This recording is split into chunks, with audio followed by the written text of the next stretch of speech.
The Second Punic War is one of those conflicts that just feels inevitable in hindsight.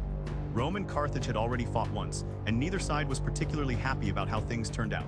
The first war had been brutal, dragging on for over 20 years, and when it finally ended, Carthage was forced to give up Sicily and pay a massive indemnity. Then, adding insult to injury, Rome took advantage of Carthage's internal troubles to seize Sardinia and Corsica as well. The Carthaginians didn't forget this. They couldn't. Their entire economy was built on trade and empire, and Rome had just taken some of their most valuable possessions. So Carthage did what any rational power would do in that situation. They looked for new opportunities, and they found them in Spain. The Barcid family, particularly Hamilcar Barca and later his son Hannibal, spent years building up Carthaginian power in Iberia. They conquered territory, established mines, recruited soldiers, and basically created a new base of power for Carthage. This made Rome nervous, very nervous. The Romans had allies in Spain, and they didn't like the idea of Carthage building up this massive military presence right there. So they made a treaty with Carthage that said, essentially, don't cross the Ebro River. Stay in your zone, we'll stay in ours. But then something happened that changed everything. There was a city called Saguntum south of the Ebro, which was technically in Carthage's sphere of influence according to the treaty. But Saguntum had an alliance with Rome. When internal disputes broke out in Saguntum, Hannibal saw an opportunity. He besieged the city. Rome protested but didn't actually do anything to help. After 8 months, Saguntum fell. Rome was furious. They sent ambassadors to Carthage demanding that Hannibal be handed over for punishment. The Carthaginian Senate refused. And just like that, the Second Punic War began. Now, here's where things get interesting. Rome expected this war to be fought in Spain and North Africa just like the first one. They prepared their fleets, organized their armies, and got ready for another long, grinding conflict fought overseas. Hannibal had other ideas. He decided to do something that nobody expected. He was going to march an army from Spain, through southern Gaul, over the Alps, and into Italy itself. He was going to bring the war directly to Rome's doorstep. This was insane, absolutely insane. The logistics alone were staggering. He would have to march through territory controlled by hostile tribes, cross major rivers, and then somehow get an army over the Alps. And this wasn't just any army. Hannibal had infantry, cavalry, and war elephants. Yes, elephants. He was going to march elephants over the Alps. But Hannibal wasn't crazy, he was calculating. He understood something fundamental about Rome's power structure. Rome wasn't just one city. It was the head of a massive alliance system that covered most of Italy. If Hannibal could march into Italy and start winning battles, he could potentially peel away Rome's allies. He could isolate Rome, cut off their manpower, and force them to negotiate. It was a brilliant strategy, but it required him to win battles. A lot of battles. So in the spring of 218 BCE, Hannibal set out from New Carthage with somewhere around 90,000 infantry and 12,000 cavalry. He left his brother Hasdrubal in charge of Spain with enough forces to hold the territory against the Romans. Then he started marching. The journey through Spain was relatively uneventful, though he did have to fight his way through some hostile tribes in the Pyrenees. By the time he reached the Rhone River, he had already lost some men to fighting and desertion. Crossing the Rhone was a challenge. The local Gallic tribes weren't thrilled about this massive army passing through their territory, but Hannibal was a diplomat as much as he was a general. He negotiated, he bribed, he made alliances. He got his army across the river, elephants and all.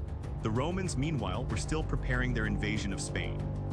A consul named Publius Cornelius Scipio was marching his army along the coast of southern Gaul when he heard reports that Hannibal was already at the Rhone. Scipio couldn't believe it. He sent out scouts to confirm, and when they came back with the news that yes, Hannibal was really there with a whole army, Scipio realized he had completely misjudged the situation. Scipio tried to intercept Hannibal, but he was too late. By the time the Roman army reached the Rhone, Hannibal was already gone, marching north and then east toward the Alps. Scipio made a decision. He sent most of his army onto Spain under his brother's command as originally planned, but he himself returned to Italy by sea, where he would take command of the legions stationed in the Po Valley. He was going to try to meet Hannibal on the Italian side of the Alps. The Alpine crossing is the stuff of legend. We don't know exactly which route Hannibal took, and historians have been arguing about it for centuries. What we do know is that it was a nightmare. The passes were narrow and treacherous. The weather was terrible. Local tribes attacked the army at vulnerable points, rolling boulders down on them, picking off stragglers. The elephants, those magnificent war elephants that Hannibal had brought all the way from Spain, started dying. The men were exhausted, freezing, and running low on supplies. There's a famous story about how at one point the army came to a place where a landslide had completely blocked the path. The rock was too hard to break through with their tools. So Hannibal, being Hannibal, had his men pile up wood against the rock face, set it on fire, and then pour vinegar on the heated stone. The thermal shock caused the rock to crack, and they were able to clear a path. I don't know if this story is true, but it's the kind of thing that people told about Hannibal. When Hannibal finally emerged from the Alps into the Po Valley in late 218 BCE, he had lost almost half his army. Of the 90,000 infantry he started with, he now had maybe 20,000. His cavalry had fared better but still suffered losses. Most of the elephants were dead. By any reasonable measure, this should have been the end of the campaign, but Hannibal wasn't done, not even close. The Po Valley in northern Italy was inhabited by Gallic tribes who had been fighting with Rome for years. These tribes hated Rome and they saw Hannibal as a potential liberator. They started joining his army in large numbers. Within weeks, Hannibal had rebuilt his forces with Gallic warriors. He now had an army that was actually larger than what he'd started with in Spain, though the composition was different. Scipio, who had made it back to Italy and taken command of the legions in the north, decided to engage Hannibal immediately. He didn't want to give Hannibal time to rest and recruit more Gauls. The two armies met at the Ticinus River in November of 218 BCE. This wasn't a major battle, more of a cavalry skirmish, but it was significant. Hannibal's cavalry, which included some absolutely brilliant Numidian horsemen, completely outmaneuvered the Romans. Scipio himself was wounded and nearly killed. His life was saved, according to legend, by his teenage son, also named Scipio, who would later become famous as Scipio Africanus. The Romans retreated. This first encounter, small as it was, established a pattern. Hannibal was a tactical genius, especially when it came to cavalry. The Romans were going to have a hard time matching him on the battlefield. A few weeks later in December, there was another battle at the Trebia River. The other consul, Sempronius Longus, had brought his army up from Sicily to join Scipio. Sempronius was eager for battle, too eager. Hannibal baited him perfectly. On a cold winter morning, Hannibal sent some of his cavalry across the Trebia to harass the Roman camp. Sempronius took the bait. He ordered his entire army to cross the river and engage. The Roman soldiers waded across the freezing water, and by the time they formed up on the other side, they were cold, wet, and exhausted. Meanwhile, Hannibal's troops had eaten breakfast and were fresh. The battle itself was a masterpiece of tactical planning. Hannibal had hidden his brother Mago with 2,000 men in some tall grass near the battlefield. When the two armies engaged, the Romans actually started pushing through the center. But then Hannibal's cavalry on the wings crushed the Roman cavalry and started attacking the Roman infantry from the sides. And then at the perfect moment, Mago's hidden force emerged from the grass and attacked the Romans from behind. The Roman army was surrounded on three sides. Most of them were killed or captured. Only about 10,000 Romans, mostly from the center, managed to cut their way through the Carthaginian lines and escape. This was a disaster for Rome. They had lost an entire consular army. But worse than that, Hannibal's strategy was working. After the Battle of the Trebia, several Gallic tribes that had been allied with Rome switched sides. Hannibal was starting to peel away Rome's allies, just as he had planned. Winter set in and both armies went into quarters, but as soon as spring came, Hannibal was on the move again. He needed to march south into central Italy where he could threaten Rome's Italian allies directly, but there was a problem. The easiest route south was along the coast, but the Romans had fortified the coastal passes. Hannibal decided to take a different route, one that the Romans thought was impossible. He marched his army through the Arno marshes. This was another nightmare journey. The marshes were flooded and the army had to march through water for 4 days straight. Men and animals collapsed from exhaustion. Disease spread through the ranks. Hannibal himself developed an eye infection that eventually cost him the sight in one eye, but he made it through. The Romans, who had been waiting for him at the coastal passes, were caught completely off guard. Hannibal was now in Etruria in central Italy. The new consuls for 217 BCE were Gnaeus Servilius and Gaius Flaminius. Flaminius was stationed in Etruria with his army, and when he heard that Hannibal had emerged from the marshes, he immediately set out to intercept him. This was exactly what Hannibal wanted. Hannibal marched his army past Flaminius, deliberately insulting him, raiding and burning the countryside right in front of the Roman army. Flaminius, enraged, pursued. Hannibal led him right into a trap. There was a place called Lake Trasimene where the road ran through a narrow defile between the lake and some hills. Hannibal marched through this defile and then set up an ambush. He hid his troops in the hills overlooking the road. Early in the morning, in thick fog, the Roman army entered the defile. They couldn't see more than a few meters in front of them, and then Hannibal's troops attacked from the hills. The Romans were caught completely by surprise. They couldn't form up properly. They couldn't see where the attacks were coming from. It was a slaughter. 15,000 Romans were killed, including Flaminius himself. Another 15,000 were captured. Hannibal had destroyed another consular army. Rome was in a state of panic. Hannibal was loose in Italy, destroying armies at will, and there seemed to be no way to stop him. The Romans did something they rarely did. They appointed a dictator, a man given absolute power for 6 months to deal with the crisis.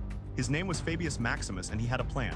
Fabius understood that Rome couldn't beat Hannibal in a pitched battle. Hannibal was too good, so Fabius decided not to fight him. Instead, he would shadow Hannibal's army, staying close but refusing to engage. He would harass Hannibal's foragers, cut off his supplies, and basically make life as difficult as possible without actually fighting a battle. This strategy drove everyone crazy. The Romans called Fabius the delayer and accused him of cowardice. Hannibal tried everything he could think of to force Fabius into battle, but Fabius wouldn't take the bait. At one point, Hannibal's army got trapped in a valley with only one exit, which Fabius had blocked with his army. It looked like Hannibal was finally cornered. But Hannibal came up with a brilliant trick. He took 2,000 cattle, tied torches to their horns, and drove them up the hills at night. The Romans guarding the pass saw what looked like an army trying to escape over the hills and rushed to intercept. Meanwhile, Hannibal marched his actual army right through the now unguarded pass. Fabius's strategy was actually working, though. Hannibal wasn't able to accomplish much during this time. Couldn't besiege any major cities because Fabius would attack his siege works. He couldn't force Rome's allies to defect because he couldn't protect them from Roman retaliation. But the Romans were impatient. When Fabius's term as dictator ended, they elected 2 new consuls who promised to take the fight to Hannibal. Their names were Lucius Aemilius Paulus and Gaius Terentius Varro. The Romans raised the largest army they had ever assembled, 8 full legions plus an equal number of allied troops. Somewhere around 80,000 infantry and 6,000 cavalry. They were going to crush Hannibal once and for all. The 2 armies met at Cannae in southeastern Italy in August of 216 BCE. Hannibal had about 40,000 infantry and 10,000 cavalry. The Romans outnumbered him almost 2 to 1. The Battle of Cannae is probably the most studied battle in military history, and for good reason. It was a masterpiece. The Romans set up in their traditional formation, but deeper than usual.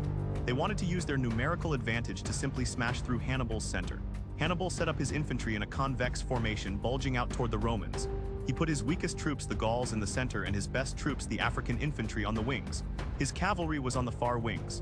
When the battle started, the Roman infantry advanced and smashed into Hannibal's center. The Gallic troops started giving ground, falling back.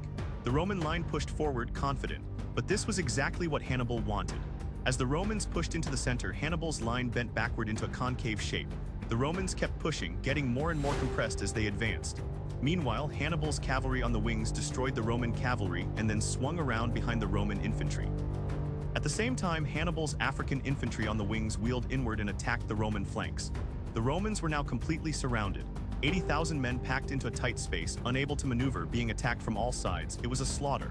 The Romans couldn't even use their weapons effectively because they were pressed so tightly together. They couldn't retreat because they were surrounded. For hours, the Carthaginians systematically butchered the Roman army. When it was over, somewhere between 50 and 70,000 Romans were dead. Paulus was dead. Varro escaped with a few thousand survivors. It was the worst defeat in Roman history. Hannibal had done it. He had destroyed Rome's army. The road to Rome was open. Many of Hannibal's officers urged him to march on Rome immediately. Hannibal, his cavalry commander, supposedly said, "You know how to win a victory, Hannibal, but you don't know how to use one." But Hannibal didn't march on Rome. He couldn't. Rome's walls were strong, and he didn't have siege equipment. More importantly, he didn't have enough men to assault a city that size. His strategy had always been to break up Rome's alliance system, not to conquer Rome itself. And after Cannae, that strategy seemed to be working. Several major Italian cities defected to Hannibal. Capua, the second largest city in Italy, joined him. Many of the cities in southern Italy switched sides. Even Syracuse in Sicily rebelled against Rome. Hannibal had achieved what he set out to do. He had brought the war to Italy, won spectacular victories, and started breaking apart Rome's alliance system. But Rome didn't surrender. That's the thing about Rome. They just didn't quit. After Cannae, any other state would have sued for peace, but Rome refused. They rebuilt their armies, refused to ransom their prisoners, and kept fighting. This is where Hannibal's strategy started to fall apart. He had won all these victories, but he couldn't win the war. He didn't have enough men to conquer Italy city by city. He couldn't get reinforcements from Carthage because Rome controlled the sea. And while many of Rome's allies had defected, many more stayed loyal. The Romans, meanwhile, learned from their defeats. They stopped trying to fight Hannibal in pitched battles. They went back to Fabian tactics, shadowing his army, cutting off his supplies, and slowly reconquering the cities that had defected to him. The war would drag on for another 13 years. Hannibal would remain in Italy, winning occasional victories, but never quite achieving his goal of forcing Rome to surrender. Eventually, the Romans would take the war to Africa, and Hannibal would be recalled to defend Carthage. He would finally be defeated at the Battle of Zama in 202 BCE. But those 3 years, from 218 to 216, from the march over the Alps to the victory at Cannae, that was Hannibal's moment. He had done the impossible, marched an army over the Alps, defeated Rome again and again, and come within a hair's breadth of destroying the Roman Republic. It's one of the most remarkable military campaigns in history.